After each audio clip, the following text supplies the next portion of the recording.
trời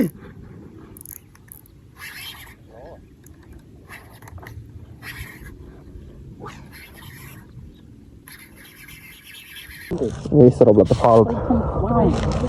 bạn trai hay chỉ buộc ra một lỗ trai mà tăng stress mấy nhây bạch chứ ជម្រាបសួរក៏ដូចជាសួស្ដីទៅកាន់បងប្អូនដែលចូលចិត្តនៅកីឡាបបកត្រីទាំងអស់គ្នាហ្នឹងហើយថ្ងៃនេះគឺធីមរបស់ខ្ញុំគឺគីបស៊ីនរបស់ខ្ញុំហ្មងគឺរៀបចំចេញដំណើរទៅលេងនៅខាងអាងតាពាំងថ្ម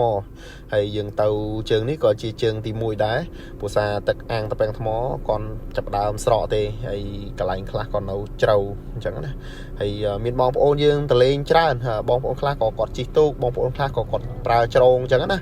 គាត់ថាពួកខ្ញុំហ្នឹងគឺទៅគឺដើរថ្មើរជើងសុតបដ ாய் បងប្អូន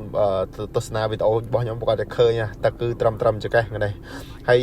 ជាលទ្ធផលហ្នឹងក៏រៀងកាក់កបដែរព្រោះសារតែវាជាដើមដៃអញ្ចឹងណាអញ្ចឹងធីមរបស់ខ្ញុំហ្នឹងអ្នកខ្លះក៏បាន3 4គីឡូអ្នកខ្លះក៏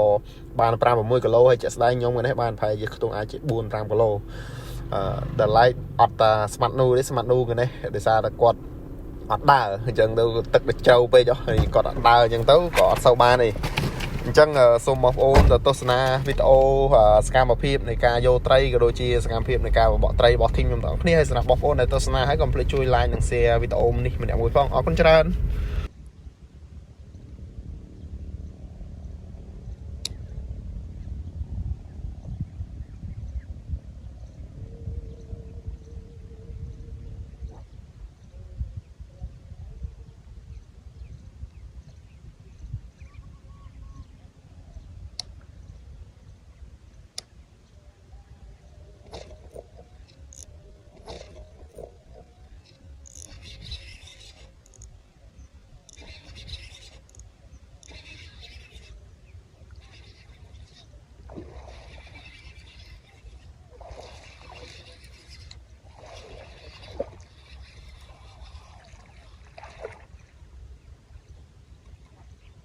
ទី3ក្បាលទី3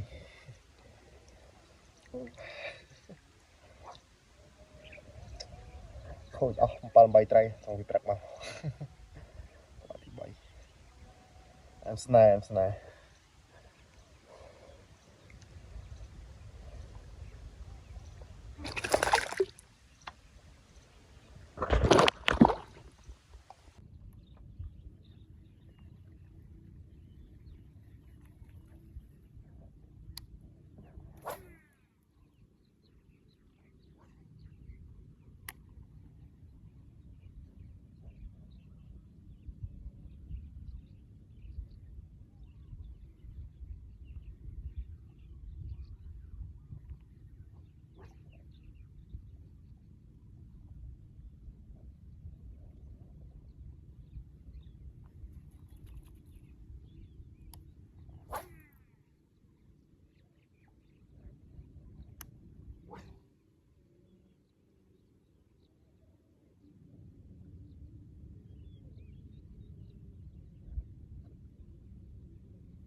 ខ្ញុំចូលប្រឡង3នេះអត់ឃើញខំ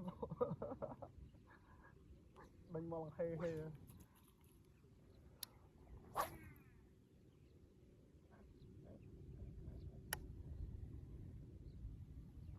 យ៉ាក្រាប់ត្រេះទៀត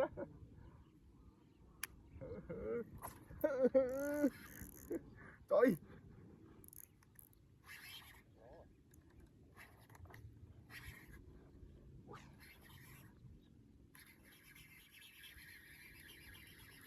ឃើញត្រីអត់ធីអីយ៉ា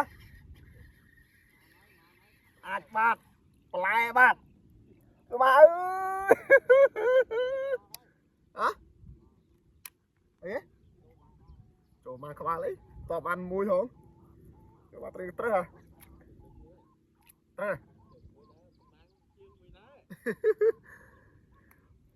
រួចអស់មួយបាទ